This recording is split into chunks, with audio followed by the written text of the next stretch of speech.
নমস্কার, জয় মাতারা, জয় গুরু বামদেব। আমি জ্যোতিষ গুরু দ্রোণাচার্য।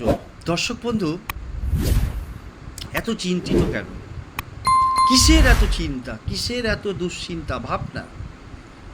ছেলে মেয়েকে পড়াশুনো শিখিয়েছ, শিক্ষিত করেছ, চাকরির সংস্থানও হয়ে গেছে, কিন্তু বিবাহ মনের মতো হচ্ছে না। তাই যাদের মনের মতো বিবাহ হচ্ছে না বা মনের মতো পাত্র পাত্রী খোঁজাতে বারবার বাধা আসছে, তাদের জন্য আজকের এই টোটকা। কী করতে হবে না, যে কোনো দিন শুদ্ধভাবে শুদ্ধ বস্ত্রে 6টা কর্পূরের গুঁড়ো বা ট্যাবলেট কর্পূর পাওয়া যায়, 6টা নেবে। 6টা ফুলযুক্ত লবঙ্গ নেবে।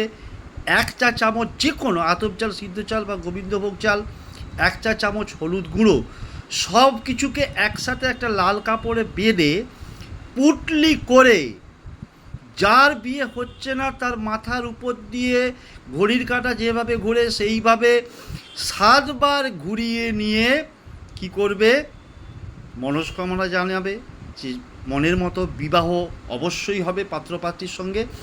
মা দুর্গার মন্দির যদি পাও সেইখানে দান করে চলে আসবে। যদি মা দুর্গার মন্দির না পাও, অন্য কোনো দেবী মন্দির হলেও চলবে, সেখানে দান করে চলে আসো। দেখো 3 সপ্তাহের মধ্যে বিবাহের বাধা কেটে গিয়ে মনের মতো পাত্রপাত্রীর সঙ্গে বিবাহের যোগ তৈরি হয়ে গেছে।